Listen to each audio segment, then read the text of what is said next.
Alright guys, this is Andrew, and today I've been thinking that I haven't done like a hero related tips and tricks video for quite some time, so I guess today is the day guys. Today in Overwatch I'll be showing you a handful of neat tips that you may not know about, so perhaps there'll be a few things here and there that you may pick up from this video that'll be beneficial to you. Some of you may find a few or all these tips super obvious, but please bear in mind that not everyone is as knowledgeable and awesome as you. So with that out of the way, before we get too into it, I want to give a quick shout out to my buddy Terioth for helping me come up with some of these tips. He does a lot of very useful Overwatch related content over at his YouTube channel, so be sure to check out his channel down in the description. So just to kind of clarify guys, I'm not going to go through every hero, and I'm just going to do like maybe one or two tips for the heroes that I selected to be part of this video. And starting us off, let's start with Reaper. Now a handy way to maximize your downtime and be able to kind of turn a fight quickly in your favor would be to reload right before you Wraith form. Now, this way when you come out, you have a set of guns ready to go. It'll refill your ammo. This is incredibly useful for those 1v1 skirmishes when you need to kind of reset the fight by Wraith forming away, maybe grab a health pack, maybe just kind of turn around a corner, as it allows you to be up and ready immediately when you come back out of the invulnerabilities. Now the next tip would be about Junkrat. We'll be talking about the legendary double concussion nade boost jump. That's a really long name, but all you gotta do guys is to set down a concussion mine and stand over it as usual, and then wait for the cooldown of the first mine to go down. Now once that is done, you want to blow it, and as you would normally do in a boost jump, you know, it's pretty standard stuff, but afterwards you can blast it again mid-air, so be sure you look directly below yourself when you want to do the second concussion nade to get that extra boost. Next up, let's talk about Tracer and Gibraltar. Now there's a way to flank around the entire defending team when you close in towards the last objective, and I know you can do it with a few different heroes, but today I'm going to show you guys how to do it with Tracer, as I feel like she's a hero that can really kind of get the most out of this flank. All you gotta do is come to this area near the health pack and time your triple blinks until you get to this back area. Now the timing is pretty tricky, and it will take some practice, but I like to execute it from this ledge over here. It kind of gives you some elevation. Then you hop off, and at the apex of your hop, time your 3 blinks so that you can land on the other side. Pretty handy tip to kind of get around the entire enemy team, especially as Tracer, who is built to flank. Now you can also do something cheeky like this on King's Row by flying underneath the opening right around here. So it works with Genji, and I think it also works with Widowmaker, but I found that since D.Va's ult has been buffed, it's got some pretty awesome potential for a good old flank into a self-destruct ultimate for D.Va. So it's pretty amazing to kind of put a ultimate there. You can also fly back, you know, if you're in the opposite side, you can also fly back underneath this little hole. Just be sure not to fall too far, or else you will just inevitably die due to the falling out of the map. So yeah, pretty interesting maneuvers here. Next tip I want to talk about would be for Reinhardt. So we all know he's got some amazing melee capabilities. His hammer's got like a stunningly huge, massive, thick hitbox.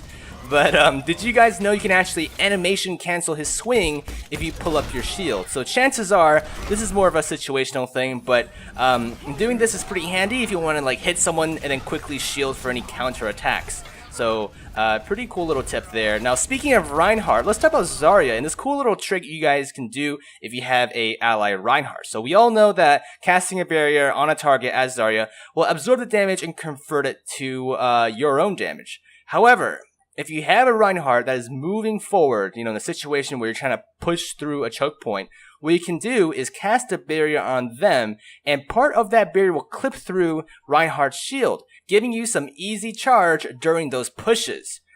Now, some of you guys may be sitting there thinking, alright, well I want some tips for some support heroes. Alright, so let's talk about Mercy. Mercy is someone who, you know, I originally didn't like that much, but since playing more of Overwatch, I've begun to really appreciate all her nuances. And one of those cool little nuances is that you can actually cancel your Guardian Angel mid-glide by tapping the button again. So it's super handy for kind of stopping yourself when you fly into a bad situation. It really gives Mercy another dimension of maneuverability. Another funny thing, though, arguably less useful, is that you can also melee while you have your healing staff out. I don't see the purpose in this, but maybe it's just something cool to kind of mention out there.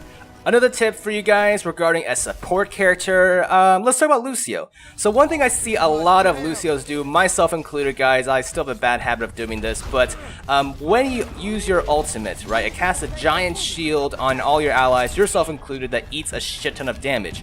When you do this, and when I do this, I made this mistake too, is to make sure you don't have your crossfade on healing, because obviously everyone would have a freaking giant ass shield over them, eating up all the incoming damage, and kind of healing while the shield is on them doesn't really make too much sense because it's not really topping off their actual HP. So what you want to do instead is to switch to your speed boost, giving everyone that super tankiness and the extra speed from Lucio, really maximizing that benefit. Now once the damage starts cutting into actual HP, that's when you want to switch over to healing and then do the amp. And that way you can really juice the maximum potential, the synergy between all of Lucio's abilities. Now the last tip involves Genji and Winston. Now the cool thing about these two is that both of their ultimates will reset their respective movement abilities. So if you find yourself falling off an edge as Genji or Winston, and your leap / swift strike is on cooldown, know that if you have your ultimate up, and if it's worth using, you can quickly cast it to reset the cooldown of your leap or your swift strike to get back into the fight. So another interesting usage you can do for this, especially for Genji, this is more of like a Genji specific tip. Some of you guys may know this, but for those who don't, is that when you have your ultimate, you can swift strike through a bunch of enemies, cast your Dragon Blade, slash a few times, and then Swift Strike again. Now the added 100 damage from the 2 Swift Strikes is usually enough to kill the squishier 200 HP heroes right off the bat, giving you another Swift Strike to work with. So just kind of a random bonus tip in there for you guys, I guess. Now guys, that's just about it for today as far as tips goes. I got a handful more in the works, so if you would like more of these, be sure to hit that like button and let me know down in the comments for any sort of special requests or if you have any tips of your own. Of course, there'll be always some people out there who'll be like, Andrew, I already knew all these within the first 5 minutes of playing Overwatch. This is a useless video. But, you know, for those who can actually see that there are other people in the world who may not hold your own experiences, let me know down in the comments if there are any tips that you know of that may be useful for the next video. And finally guys, I want to leave you with a tip from Terioth himself from one of his videos, just a kind of short clip for you guys.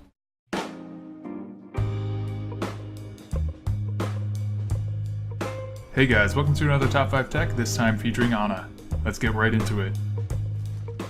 Number 1. There are a few ways to be more effective in 1v1 combat as Ana. For one, whenever you're thinking about grenading the opponent, consider running up and hitting both of you for more value. Second, the best combo out of Sleep Dart is to primary fire into melee into grenade. This does 165 damage and the execution is instantaneous. Do not primary fire into grenade into melee, the grenade makes you wait to melee.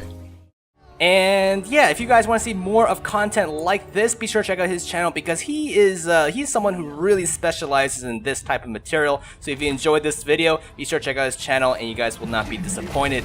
Anyways guys, I think that's just about it for today. Was there anything else I want to say? Probably not.